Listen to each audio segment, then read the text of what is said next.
Finally, Sony's XM4s have been announced. Here's a quick rundown on what we've heard. There's almost nothing about these headphones that we didn't already know. So here's our ABCDE check, starting with A for audio. So let's talk about audio, and there's two aspects to it, obviously, the noise cancellation as well as the sound quality. So noise cancellation does seem to have been improved.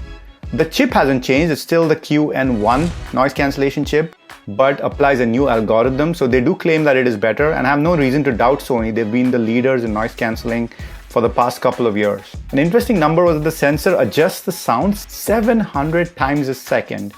That gives a little insight into how difficult it is to make good quality noise cancelling. So what is interesting about the sound quality is not what Sony mentioned, but what it didn't mention. It's very quietly dropped the aptX and aptX HD codecs, the Qualcomm codecs. I guess they're not using a Qualcomm chip anymore. What does that mean to you? It means that for high quality codecs, you're stuck with Sony's LDAC proprietary codec. Now on Android, this generally works all right, but on Apple devices, you're still stuck with ASE like before. LDAC is not quite as ubiquitous as aptX and aptX HD were, but on Android, you should not have any problem with this. All right, B for build quality. Because of the new internals, they needed to redesign the overall weight and did that by using new plastic materials. Also, the synthetic leather ear pads are super soft and pressure relieving. Sounds like marketing jargon again that they've probably used for the previous editions, but what they did highlight this time is that the pressure around the ears is going to be more evenly distributed.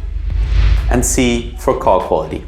Unfortunately, in the official launch, they didn't mention anything about phone calls, which is very surprising considering how bad the phone calls have been for 3 generations in a row. However, the leaked commercial that we reacted to in this video did show that the phone calls would be better. So, fingers crossed for better phone call quality. Moving from clear call quality to D for design. It's largely remained unchanged. So to the untrained eye, I'm sure you won't be able to tell much of a difference. What they have done is move the stitches back so as to give more space for your ears within the ear cup, and thereby resulting in better comfort. So in the launch, they didn't specifically talk about which colors it would be released in, but they did show a black version and a light colored version. According to MKBH's tweet, which released right at the moment of launch, he mentions it being a new bone white color. So let's see if the beige color is going to be coming back or not.